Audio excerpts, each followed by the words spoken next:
Riri adalah gadis yang rajin dalam bekerja. Hari ini matahari sungguh terik sekali, tapi harus disyukuri terik matahari yang pas membuat panen Riri tahun ini pasti berlimpah.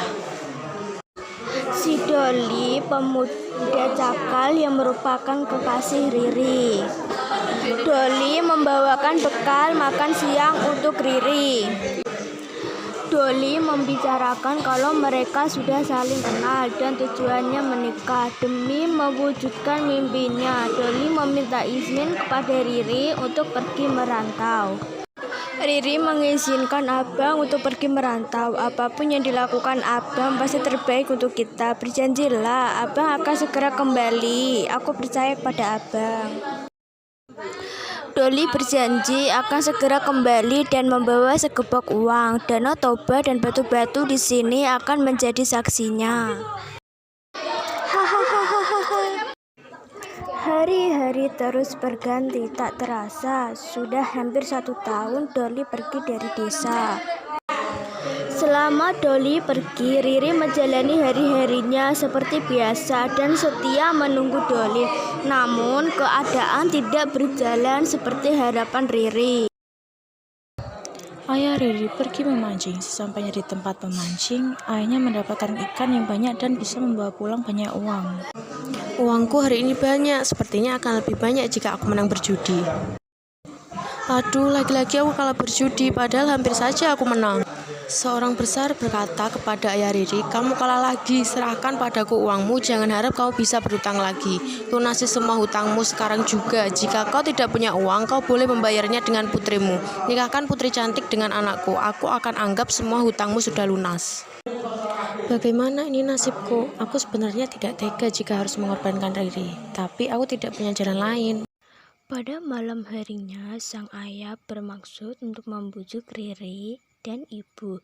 "Riri, ayah minta maaf, aku melakukan ini dengan terpaksa." Ada apa sih ayah ini? Bikin khawatir saja. Sepertinya ayah harus menjodohkan Riri dengan putra teman ayah. Tapi ya, Riri kan sudah mempunyai pilihan sendiri. Dia sudah berjanji kepada si Doli. Kita juga sudah mengenalnya dengan baik. Maafkan aku, temanku itu mengacau akan mengambil semua harta kita jika aku tidak menyerahkan Riri. Ini pasti gara-gara semua hutang-hutangmu kan? Aku sudah berkali-kali bilang kepadamu jangan berjudi, lihatlah akibatnya sekarang. Mendengar keputusan ayahnya itu, ia hanya bisa tertunduk lesu dan menangis sedih. Pagi itu Riri pergi ke ladang ditemani oleh si Toki, anjing kesayangannya. Hari itu Riri kurang bersemangat karena terus saja memikirkan rencana perjodohan itu. Aku pergi ke tebing Danau Toba saja, aku ingin berteriak sekencang-kencangnya di sana. Barangkali abang si Doli mendengar. Riri pun segera lari sambil menangis menuju ke tebing Danau Toba. Namun saat tiba di tepi tebing, Riri jatuh terpeleset. Riri berguling dari atas tebing hingga akhirnya ia mendarat di sebuah celah. Tiba-tiba Riri merasa tanah bergetar dan dinding gua menghampiri Riri. Toki si anjing Riri yang mendengar Riri minta tolong langsung bergegas pulang untuk menyampaikan kepada ayah dan ibu Riri. Ayah dan ibu pun mengikuti Toki melewati hutan mengitari Danau Toba hingga tiba di tepi tebing yang sangat jurang. Riri bisa mendengar suara ayah dan ibunya, tetapi batu-batu semakin rapat. Ibu Riri mendengar Riri berkata, "Parapat, parapat, parapat." Ayah Riri pun mendengarnya.